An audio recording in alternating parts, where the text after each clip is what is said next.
There is someone who thinks of you more than you realize, someone whose thoughts have circled back to you again and again, even when they tried to walk away. But you see, this isn't only about them. This moment is a mirror. A mirror into the part of you that has also tried to ignore your own heart. We live in a world that moves so quickly. Emotions become whispers drowned out by noise. But just like a lotus blooms from the deepest mud, the truth eventually surfaces. Love, regret, longing, clarity. Let me tell you a story. Many years ago, when I had just entered monastic life, I met an elderly man during a silent retreat. He did not speak for the entire 7 days. But when the retreat ended, he approached me with tears in his eyes. He said, "I came here to forget her, but all I did was remember." He had lost her, his beloved, because of pride. Years passed, and he buried the pain beneath routines and distractions. But in silence, the truth spoke. He told me something I will never forget. What the heart knows, it never forgets. It only waits for us to finally listen. So, dear soul, who are you trying to forget? And more importantly, what are you avoiding within yourself? The people we try to escape are often reflections of the emotions we're afraid to feel. Sometimes it's not the person we miss, but the version of ourselves that felt alive when they were around. And yet, we run from conversations, from vulnerability, from truth. But let's pause here. I invite you to take a slow breath with me. Inhale, hold, exhale slowly. Good. Now listen closely. If someone can't stop thinking about you, if they feel drawn to you even after silence, it is not just emotion, it is a calling, a lesson, a chapter unfinished, not for drama or chaos, but for closure, for growth, or perhaps for reconnection. Yet, here is the deeper question. Are you ready to meet that energy with clarity? Or are you carrying your own unresolved feelings, disguised as strength? Let's talk about obsessions. When someone can't stop obsessing over another, it is often because something inside them is incomplete. Obsession is not always love. It is sometimes a cry for inner healing. It's a reflection of what they feel they've lost, or never fully understood. I've seen it many times. People chasing ghosts of lovers past, believing reunion will fix the wound. But the real healing? It begins not with them coming back, but with you coming back to yourself. There is a story in ancient Buddhist teaching about a man who clung to a memory like a bird clutching a stormy branch. He thought if he held on tightly enough, the winds wouldn't shake him. But the more he clutched, the more he suffered. Only when he let go did he find that he could fly. Are you clutching to something or someone that is already teaching you the art of letting go? Or maybe they are meant to return, but this time you meet as two whole souls, not two broken pieces searching for completion in one another.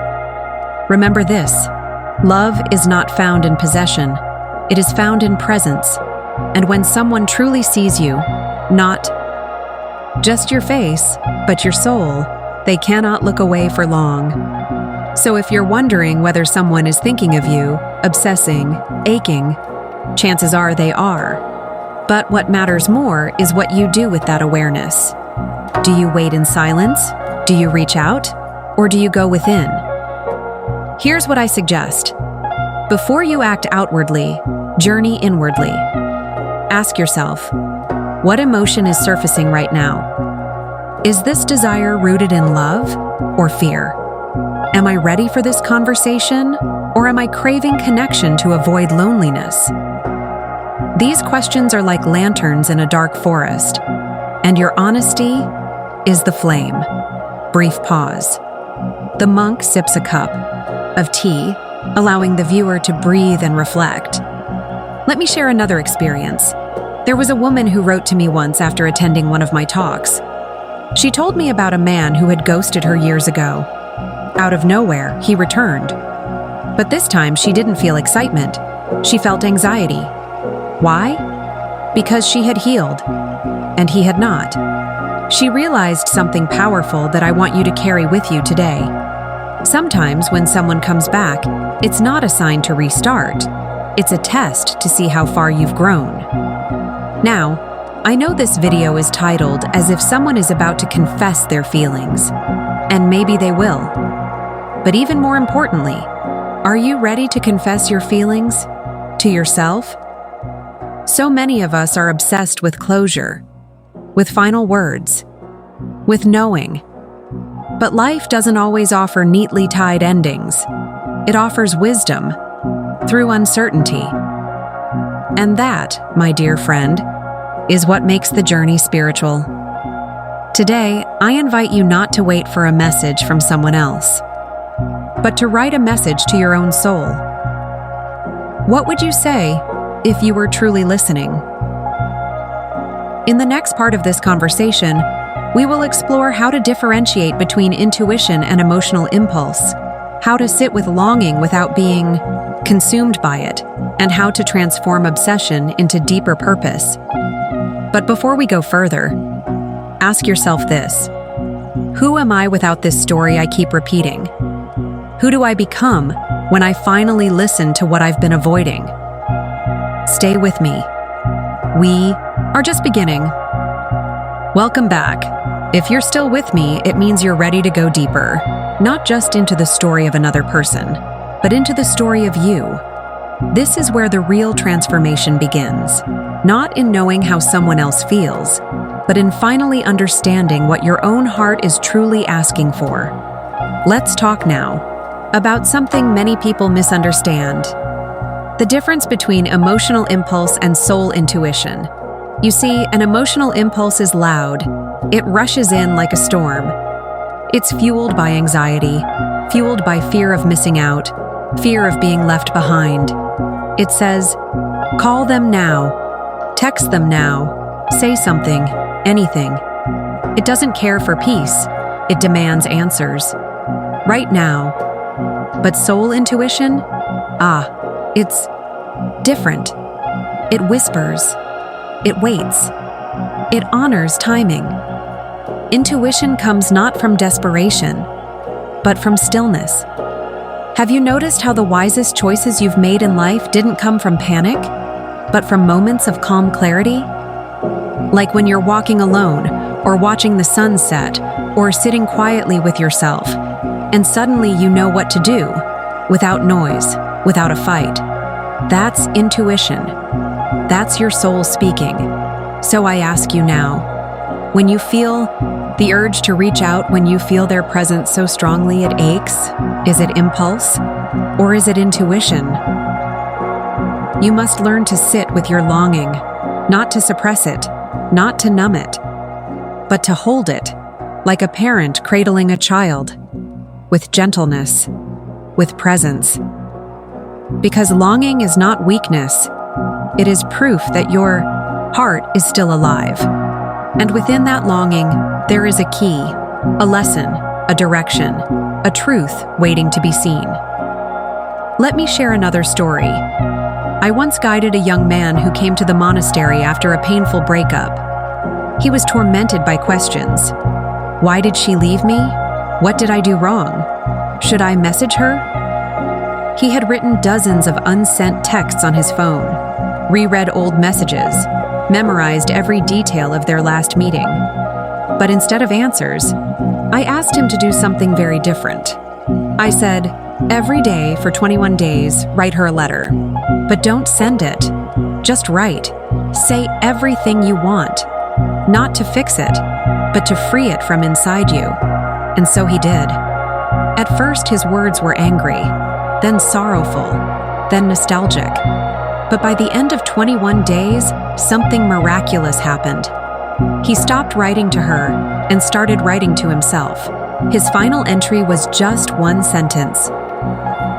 Thank you for leaving me. I finally came home to myself. This is the power of stillness. This is the gift of going within. Maybe someone is obsessing over you right now. Maybe they're struggling with the weight of what was left unsaid, but their journey is their own. You cannot walk it for them, just as no one can walk yours. And maybe, just maybe, the message you're waiting to receive from them is actually the message you're meant to give yourself. You are worthy of being seen, even if no one is watching. You are worthy of being loved, even if no one is confessing it. You are whole, not because someone comes back, but because you never truly left yourself. This stream reminds me of relationships. They flow, they change direction. Sometimes they dry up only to return after the rains.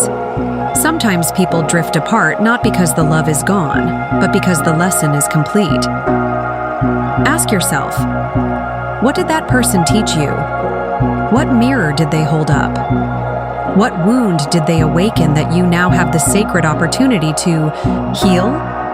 We often believe others are the source of our peace or our pain, but the truth is, they are triggers, not the root. The root is always within. When someone leaves, it doesn't mean the love is gone. Sometimes love becomes silence. Sometimes it becomes prayer. Sometimes it becomes space. And in that space, something even more beautiful can grow. Awareness, acceptance, self-trust. Let me guide you through a short inner practice. Wherever you are, place your hand gently over your heart. Close your eyes, if you can. Take a breath in, hold it, and breathe out slowly. Now say silently or out loud, I honor what I feel. I release what no longer serves. I return to myself. Once more, I honor what I feel. I release what no longer serves. I return to myself. Good. This is not about forgetting someone. It's about remembering yourself. In the final part of this conversation, we will speak about emotional closure, soul contracts, and how to move forward without bitterness. We will also explore how to invite meaningful connections into your life. Connections that meet you where you are now, not where you used to be. You see, the most powerful love is not the kind that chases, it's the kind that chooses from peace. So stay with me. We are walking towards something sacred now, and you are ready for it. You've made it this far. That means something. It means you are not just curious. You are ready. Ready to walk. Away from confusion, from stories that no longer serve you, from the need for others to complete what has always lived inside you. Now, I want to speak to something that very few people understand. Closure. We chase closure like it's an answer, written in someone else's handwriting. We want them to explain, to apologize, to say what we needed to hear. But often, what we're seeking in others is simply the permission to let go. But you don't need their words to heal. You don't need a final message to move forward. You don't need them to tell you how they feel in order to know your own worth. You are allowed to close the chapter without bitterness. You are allowed to bless the past without needing all the pieces to make sense. You are allowed to free yourself from carrying what no longer aligns with the person you're becoming. Because some souls, they don't return to stay. They return to awaken, to ignite, to remind you of what still needs tending within you. They are not mistakes. They are messengers. Soul contracts. Have you heard this term? In many traditions, it's believed that souls make agreements before coming into this life.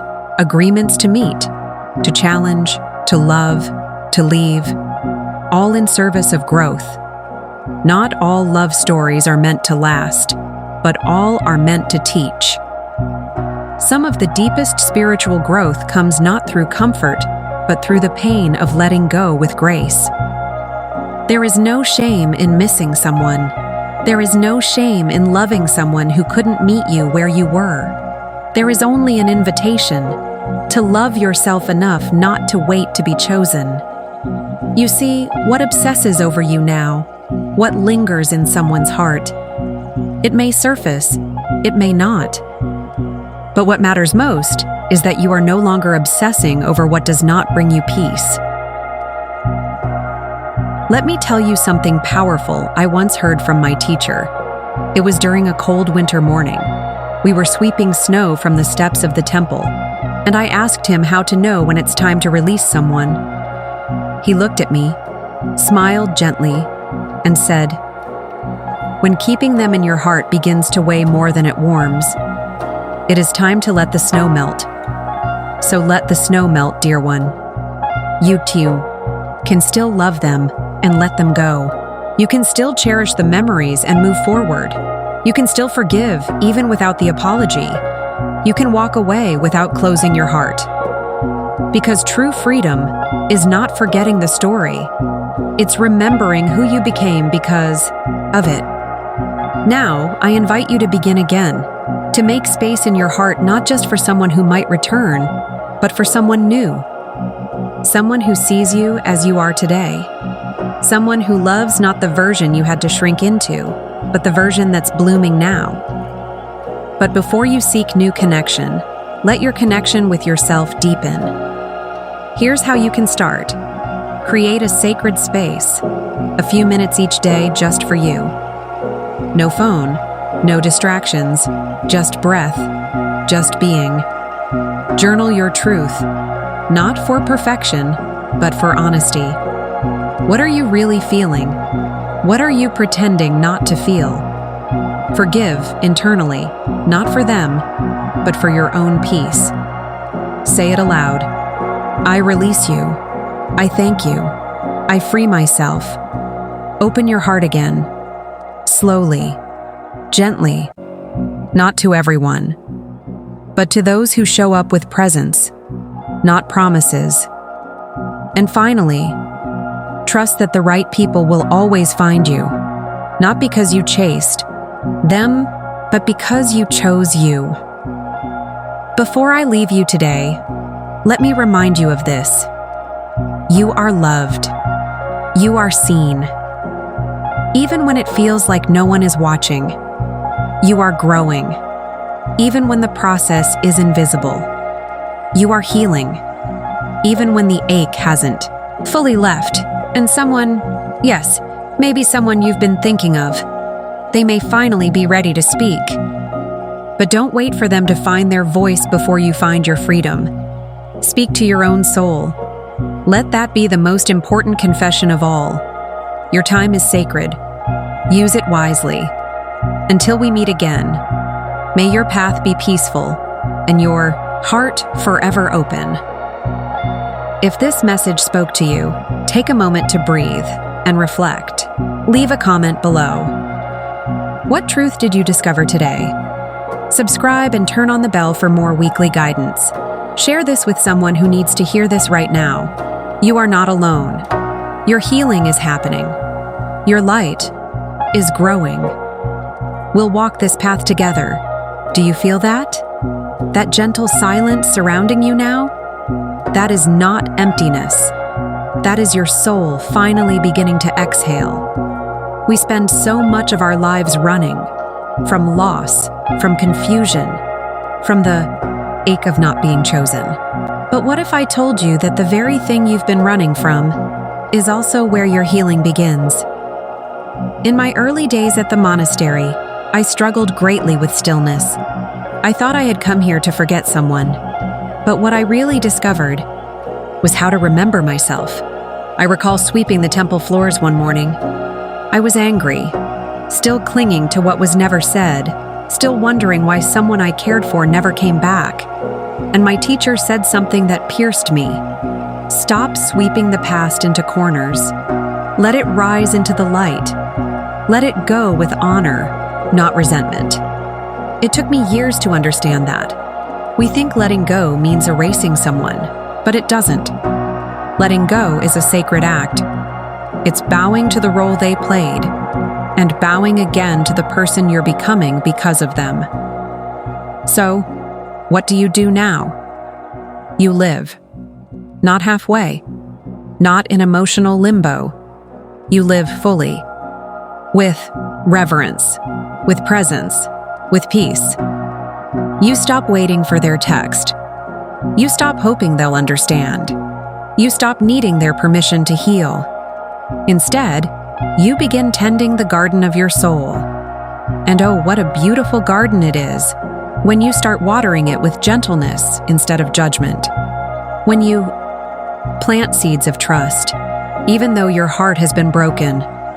When you sit beside the version of yourself who once begged for love and simply hold them. That's what I want for you. Not revenge, not bitterness, not a comeback moment that proves your worth, but peace, quiet, sacred, lasting peace. You are not behind. You are not broken. You are simply becoming. And I promise you, there is someone, somewhere, whose soul is gently moving toward yours. Not through force, not through obsession, but through the quiet, magnetic power of alignment. But they will only meet you when you are whole, not when you are hiding your pain behind distractions, not when you are clinging to echoes. So walk with courage. Let this chapter close with dignity. Let the next one begin with devotion to your joy, your truth, your stillness. And if your heart still whispers their name at night, do not shame it, just listen, and let it speak its final words like a prayer. Thank you for teaching me love. Thank you for reminding me who I am. I release you now, and I return home to myself. Now, take a breath with me. Inhale, hold, exhale. Place your hand over your heart. This is where your next love begins, not with them, not with words left unsaid, but with this sacred rhythm beating inside you. It is not over. It is just beginning. Your life, your joy, your soul's most honest unfolding. Thank you for sitting with me. Thank you for being brave enough to feel. May your journey be blessed with clarity, compassion, and deep inner peace. You are seen. You are held. You are free. Until we meet again, walk gently. Namaste. If this message touched your heart, take a moment to reflect in the comments. What did you finally let go of today? Save this video and return to it whenever you need grounding. Subscribe and tap the bell icon for weekly wisdom and meditative guidance. Remember, the world doesn't need more noise. It needs more calm hearts like yours. Let your healing be a ripple of peace,